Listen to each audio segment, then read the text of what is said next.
챗 GPT를 비롯한 생성형 AI 서비스 등장 이후 1년이 지난 요즘 대학가 풍경은 어떻게 달라졌을까요?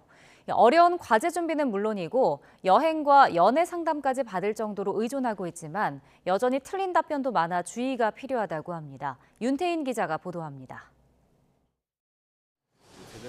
대학에서 처음으로 코딩을 접한 윤준상 씨는 과제 준비마다 고민이 많았습니다. 코딩에 오류가 있는지 검증해야 하는데 챗 GPT와 같은 생성형 AI 등장 이후 윤 씨는 부담을 덜 수 있었습니다.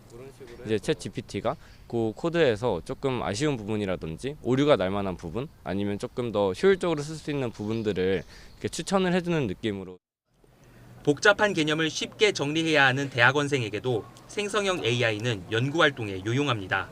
공부할 때 이렇게 챗GPT한테 물어보게 되면은 개념들이나 원리 같은 것들에 대한 키워드들을 조금 간략간략하게 정리해서 인터넷에서 일일이 찾아야 하는 정보를 빠른 시간 내에 종합해주는 편리함 덕에 여행 계획과 연애 조언까지 구하는 학생들도 있습니다.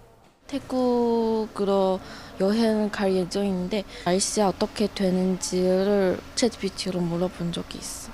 그 사람의 MBTI를 챗GPT에서 입력하고 그 MBTI 병의 사람들을 어떻게 친해지고. 지난해 생성형 AI 서비스 본격 등장 이후 학생들 반응은 대체로 긍정적입니다. 지난 1학기 한 대학 교양 수업에서 생성형 AI를 활용한 학생 286명을 설문한 결과 도움이 만족스럽다고 답변한 비율은 절반이 넘고 불만족스럽다는 반응은 10명 중 1명에 불과했습니다. 하지만 생성형 AI가 주는 정보를 너무 믿어서는 안 된다는 우려도 여전합니다. 겉보기에는 그럴듯하지만 자세히 살펴보면 틀린 결과를 내놓는 할루시네이션 현상 때문입니다. 동학농민운동에 대한 보고서를 작성하기 위해 챗 GPT를 이용해 보겠습니다. 챗 GPT에게 동학농민운동의 발발 배경과 경과, 그리고 결과에 대해 알려달라고 요청했습니다.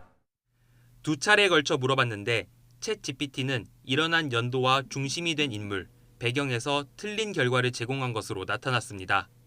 지난해 11월 수능 수학 영역 문제를 풀어달라고 했을 때도 보기에 없는 엉뚱한 답을 내놓는 등 생성형 AI 오류가 화제가 되기도 합니다.